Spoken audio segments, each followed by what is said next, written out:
2026 சட்டசபை தேர்தல்ல திமுகவுக்கு தோல்வி உறுதி அப்படின்னு தெரிஞ்சுக்கிட்டு தான் மக்களோட கவனத்தை ஈர்க்கவும் அரசு செலவுல பிரச்சாரம் செய்யவும் உங்களுடன் ஸ்டாலின் என்ற திட்டம் உருவாக்கப்பட்டிருக்கிறதா பாமக தலைவர் அன்புமணி கடுமையா விமர்சனம் பண்ணிருக்காரு. இது குறித்து அவர் வெளியிட்டுள்ள அறிக்கையில திமுகவால கதை வசனம் எழுதப்பட்ட உங்களுடன் ஸ்டாலின் மோசடி நாடகம் முதல்வர் ஸ்டாலின் மற்றும் அமைச்சர்களுடைய இயக்கத்துல வெற்றிகரமா அரங்கேற்றம் செய்யப்பட்டிருக்குது அப்படின்னு விமர்சனம் பண்ணிருக்காரு. இந்த திட்டத்துல எந்த ஒரு புதிய அம்சங்களும் இல்லவே இல்லை அப்படின்னும் மக்களுக்கு ஆண்டு முழுவதும் கிடைக்க வேண்டிய சேவைகளை முகாம்களுக்கு வரவழைத்து கையேந்தி பெற வைக்கும் திட்டம் தான் இது அப்படின்னு கடுமையா விமர்சனம் பண்ணிருக்காங்க.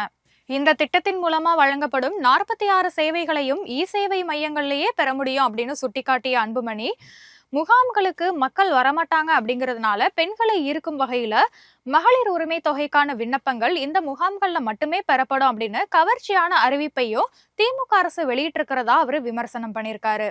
உண்மையிலேயே திமுகவுக்கு ஏற்பட்டிருக்கிற தோல்வி பயத்தோட அப்பட்டமான வெளிப்பாடுதான் உங்களுடன் ஸ்டாலின் திட்டம் அப்படின்னு அன்புமணி விளாசி இருக்காரு.